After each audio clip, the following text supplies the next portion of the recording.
I think we all know that a sequel trilogy is a mess. So we were reckoning to Star Wars sequel trilogy 11 missed opportunities we'll never get over. Let's get into it. Okay, well, currently my volume is down significantly low. Let's turn it up. Sitting on the other side of three main Star Wars episodes that should have used the budgetary might of Disney to elevate the franchise to new creative heights, well, it ended up being a bizarrely improvised mess of potential and squandered execution. Now, don't get me wrong, there's a lot to love. The casting of Daisy Ridley, John Boyega, and Oscar Isaac was beyond perfect, and The Force Awakens served its purpose in knitting back together a prequel-scarred cross-generational demographic looking for something to champion as one. In retrospect, though, and especially in light of seeing just where all those chess pieces fell, there are a lot of categorical, embarrassing misfires that will dog this sequel trilogy forever. I'm Scott from WhatCulture.com, and this is Star Wars Sequel Trilogy, 11 missed opportunities we'll never get over. Number 11, not one shot of the original cast together. This remains a criminally... Oh, that's actually wait, when's that? When the hell is that shot taken? Whatever. Oh my god, you actually are right. I never thought about that. I wouldn't say that that's one of the main things to complain about in the sequel trilogy. Like it is a flaw, but there's so much bigger flaws of the sequel trilogy. Yeah, Han dies in the first film, so he doesn't get to meet Luke. So yeah, that is a bit annoying. So yeah, but at least Luke and Leia meet, and then Han and Leia are together. It's just Han and Luke don't get to see each other again. It's kind of a pity because Luke and Han, like, the interact. Han saves Luke at the beginning of episode 5, and then they interact again before Luke goes into battle, and after they get back, I guess they interact, and like Leia kisses Luke, unfortunately, and then Luke goes off to the Battle of Hoth, and then it's like a whole movie until they talk again because Han gets frozen in carbonite. So yeah, they don't really talk like at all that much in the original trilogy. Wasted amount of potential, and something that would have blown the roof off the cinema had it gone down. Seeing the iconic trio of Luke, Han, and Leia, Mark Hamill, Harrison Ford, and Carrie Fisher respectively, back together. Mark Hamill has been more than vocal about this, saying it was a huge shock realizing that killing Han meant Luke could never see his best friend again, before adding, "Holy cow, that's a real missed opportunity." To be fair, it is. Disney straight up missed their window to unite some of the most iconic characters and actors in cinema history. And besides the story side of things making it hard to do unless through flashback going forward, the tragic passing of Carrie Fisher makes filming any new scenes impossible. In the end, we watched Han die too early, then cut away from Luke's reaction to that news, which never gets mentioned again. Leia gets a Yeah, meaningful death exactly. dramatically, That's all. I think the bigger flaw to that, we just really gets to see Luke's reaction. Luke's reaction could be in one of the best scenes in Last Jedi. We just don't even get to see it. Like, come on, Ryan. What the hell? it's rendered weightless thanks to flat filmmaking. And Lando gets resigned to minutes of screen time, leaving Chewie, R2, and 3PO to tag along until the end credits. Number 10, a good question for another time that never comes. Something indicative of two major problems with the new trilogy. J.J. Abrams' love of the mystery box and the lack of a through-line plan for the trilogy itself. I'll get onto what happened with that supposed blueprint in good time. But one massive thing set up pretty blatantly in Force Awakens is how Maz Kanata came into possession of Luke's lightsaber. She very clearly states that it's a good story, but for another time, and yet it never comes. In fact, Exactly. That would mean so. Why? Come on, JJ. Why did you leave a? Why didn't you tell us? Couldn't you just have told us in episode 9? Maz Kanata is just sitting around there in the rebel base for some reason in episode 9. And couldn't you just have gathered a few rebels around and told everyone? Like, come on. Maz is then resigned to a webcam chime-in during Last Jedi, then randomly gives Chewie his A New Hope delayed medal at the close of Rise of Skywalker. Both latter scenes feel tacked on and pointless, as the character was clearly set up to be something greater. Oscar-winning Lupita Nyong'o was cast as Maz's voice and even facial movements, so why get such a tour de force if you're going to give her a role that doesn't go anywhere? Number 9. Everything about Captain Phasma. I say everything Oh, because not a lick of Captain Phasma's placement in the trilogy makes any sense. First up, there's casting Gwendolyn you Christie, know, a shoe-in. it's kind of tradition to have Captain Phasma there. Like each trilogy, you have a character that is severely underused. Prequels is Darth Maul. He gets like a few lines and he dies. I mean, he only kills Qui Gon, like, but he looks really cool, right? Boba Fett looks really cool, and like he freezes Han and Carbonite, I guess, and then just dies like a little bitch in Return of the Jedi, and then we have Captain Phasma. I mean, like, she's probably the most underused because Boba Fett, he's getting his own show. He's been in Clone Wars. He's been in Heck of the Clones. He's been in more stuff, and like he's done more things, and we know that he can do more things. Maul has been redeemed, like, but like Phasma, like other than the movie, she just been in Star Wars Resistance, but like no one has seen that show. For one of the brightest stars working in Hollywood and an Oscar winner in waiting, if ever there was one. Oh yeah, she was in Christie's Game of role as Brienne of Thrones. Tarth in Game of Thrones helped define the earlier seasons of that show as exemplary, and her turn as a chrome-plated stormtrooper should have been easy to execute. Once again, though, a complete lack of planning ruined everything. Twice in a row, Phasma is unceremoniously cut out of her own films. In The Force Awakens, she's the butt of a trash compactor callback gag from A New Hope, to which we never see her again. Then it's revealed a more memorable close to her character was filmed and edited for The Last Yeah, was Jedi. she like rescued by some stormtroopers and brought off the planet? Like, she probably should have died in the movie. Probably. I don't know how she survived that, but doesn't really matter. I don't care. But it was replaced with a quicker death instead. The deleted scene is much better than what we got. Oh Number yeah, that's a 8. deleted The scene. First Order's inconsistent scale. Oh, wasn't there a During deleted scene where BB and BB-9 had like a big fight? I think they had like a little. I don't know whether that would have happened in the movie. Would that have been after they get captured or before they get captured? But I wish I wish I got to see that. Um, I've only seen like a few. I only seen that two deleted scenes, just that one, and also Rey's third lesson, where she runs off to save the caretakers, and it's an epic prank by Luke. Force Awakens, it's hammered home that the First Order are an extremist fringe group, hollowing out a planet away from the rest of the galaxy to create a giant superweapon, then managing to fire it. Hux's speech about the last day of the Republic comes across as unhinged, and the takeaway is that Rey and the gang will have to mount the offensive to stop this antagonistic force gaining any steam. Then The Last Jedi begins, and the opening crawl states that the First Order reigns. But do they? Multiple planets were destroyed, but without insight into what systems or hierarchies were housed there, and not knowing the First Order's numbers outside that one Hux scene, it's impossible to know how much damage was done or could be done. After all, we're only a few days after the events of the first film when things pick back up. Thus, we have to buy this out of nowhere, hiding on a planet faction are suddenly as big as the Empire, rendering Luke and the old squad's efforts meaningless, as if this is the case, then the actions of all those characters did nothing. A much better way to go would have been stopping the First Order from getting off the ground, with the potential of another empire forever being a threat. Instead, their capabilities vary wildly depending on who's behind each movie's script, and they fail as a meaningful set of villains. Number 7, no unique. Yeah, I like the First Order was like was just explained more, and like, all the episode 6 characters, all they did was like pointless, and like you can just look at all the episode 6 cast and just like, yeah, you're gonna die, you're gonna die, you're gonna die. Just kind of stupid, to be honest. Like, yeah. Visual identity. Think about the visual And the ephemera first one and the Empire are like basically the same thing. The same thing can be said about the Rebels and the Resistance.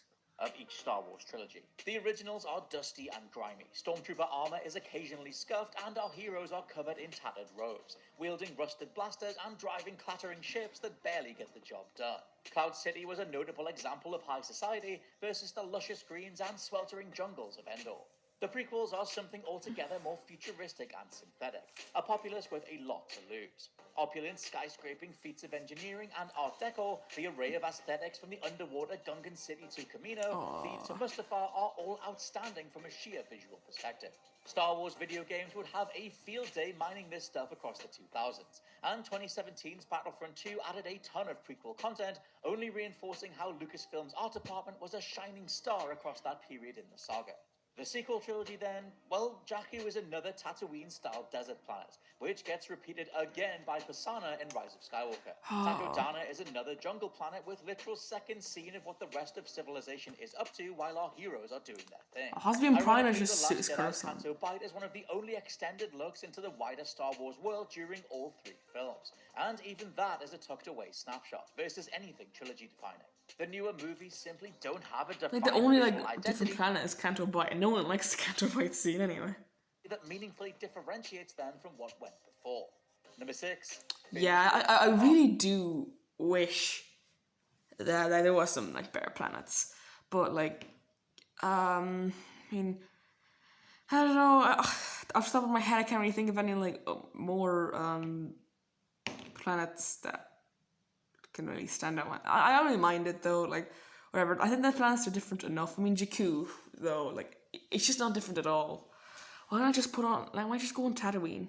Why not? Like, I really don't care.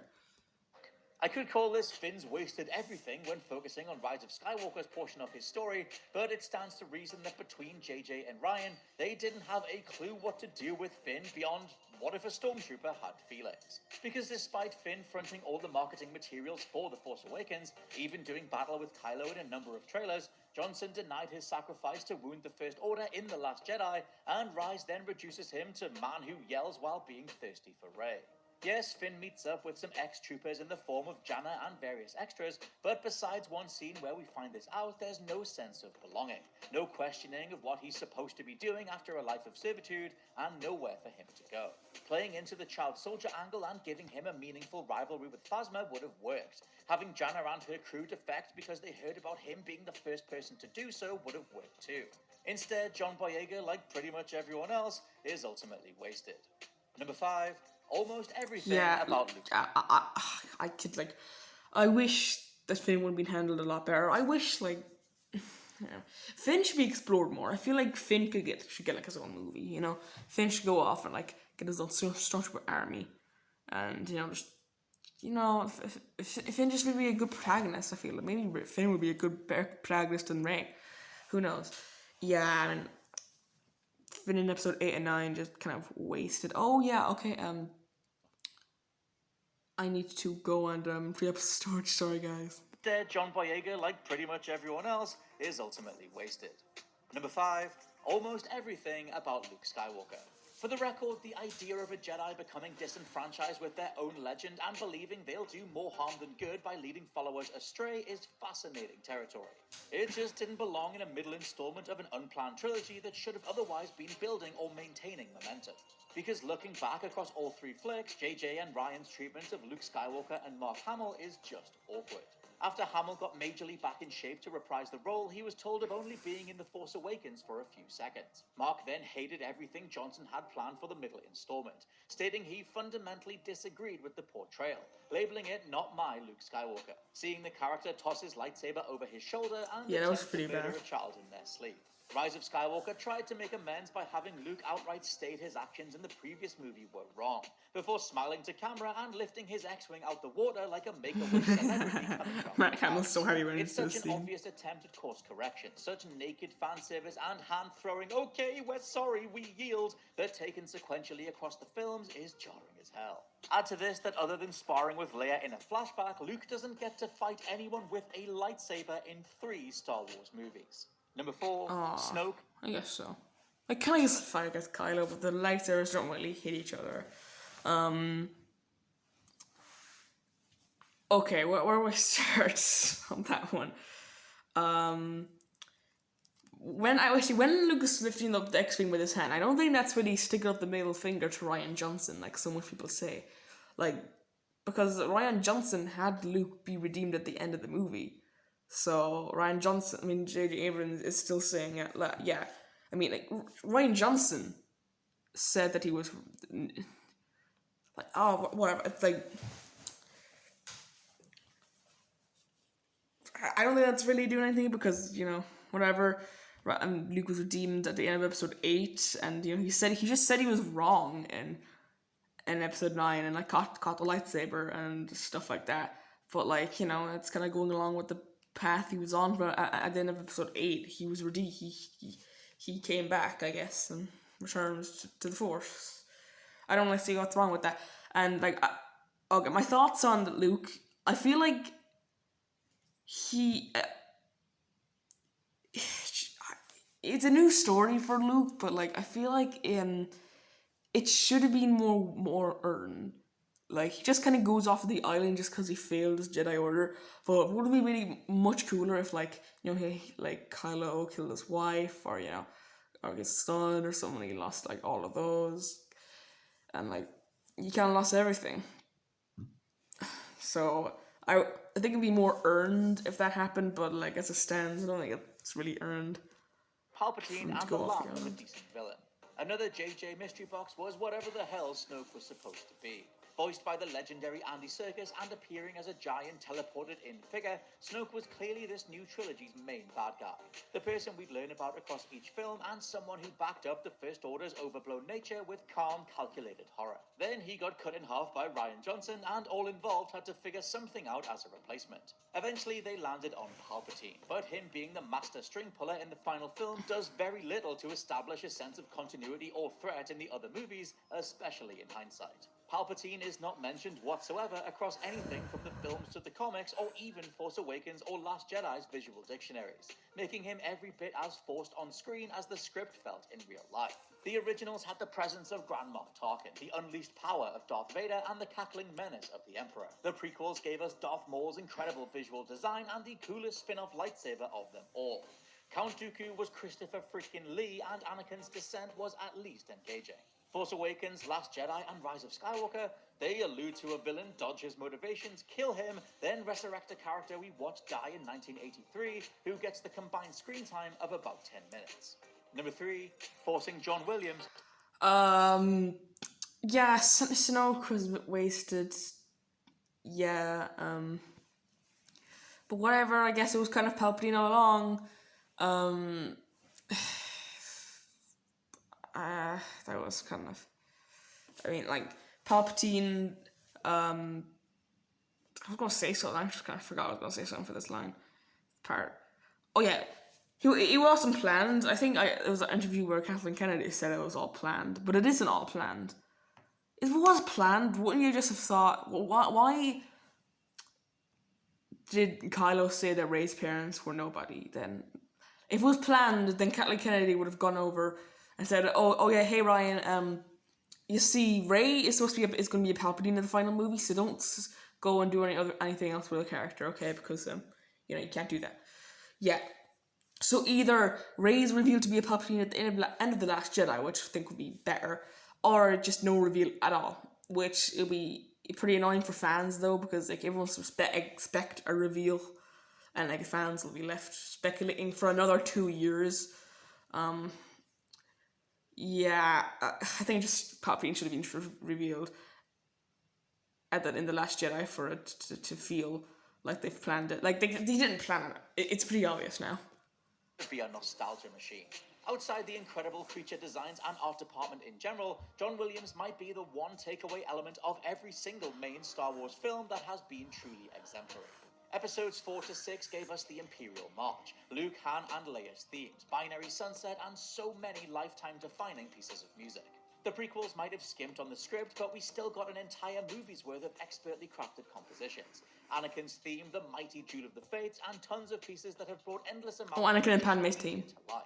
For the new movies, well, that was honestly, awesome. I adore Rey's theme, and thankfully Williams knocks it out the park with that piece of music in Rise of Skywalker, but that's about I heard it. someone dissect the music, and I kind of feel, I think it suits like Obi-Wan's theme, like links to Obi-Wan's theme, Palpatine's theme, all those other people, and kind of like just have her own theme.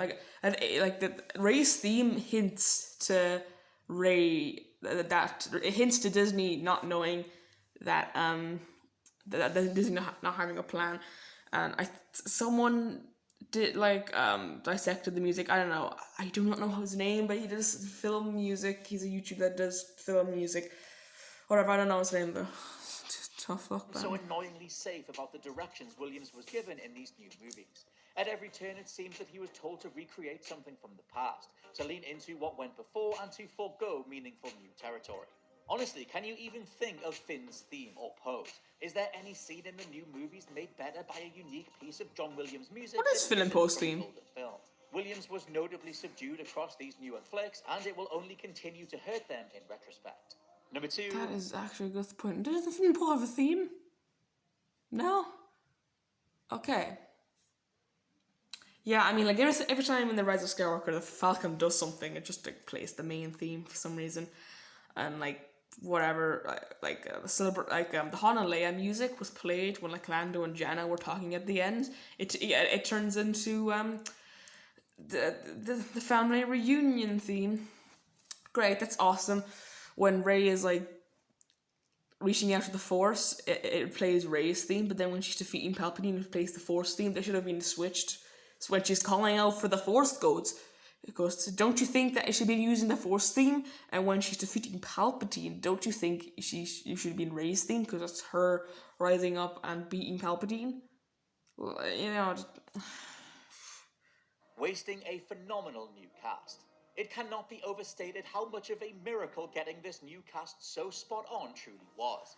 They had so much to live up to, so much to be compared to, and yet Daisy Ridley, John Boyega, and Oscar Isaac as Rey, Finn, and Poe were lovable right out the gate. Sadly, looking back, things are notably pear-shaped. Daisy Ridley is an incredible talent, an immediate solid screen presence with infectious charm that can sell emotional swerves in a heartbeat. Sadly, the culmination of her character never really comes. Acting-wise, it's probably the showdown against Kylo at the close of Last Jedi, but character-wise, there's no payoff to what would be decades of agonizing over her own purpose and the idea of the Force. Luke Skywalker actually existing and her role at the center of everything. John Boyega gets it worse, as I've mentioned earlier, and Oscar Isaac, a seasoned vet of the big screen but still a dynamic talent and easy leading man, gets resigned to a flyboy or scoundrel type in The Last Jedi and Rise of Skywalker after only appearing in a handful of scenes in Force Awakens. Point being that although these guys were amazing in group interviews and away from the films, on screen their group dynamic is non-existent, because they only function as a unit in the final film and it's all way too rushed overall. To squander not only your returning actors, but all the new ones too, Disney, that's one hell of a feat. And number 1, failing to justify your... yeah. Cast kind of wasted there. Don't really that much for me to talk about, but just kind of threw some people out the window, you know.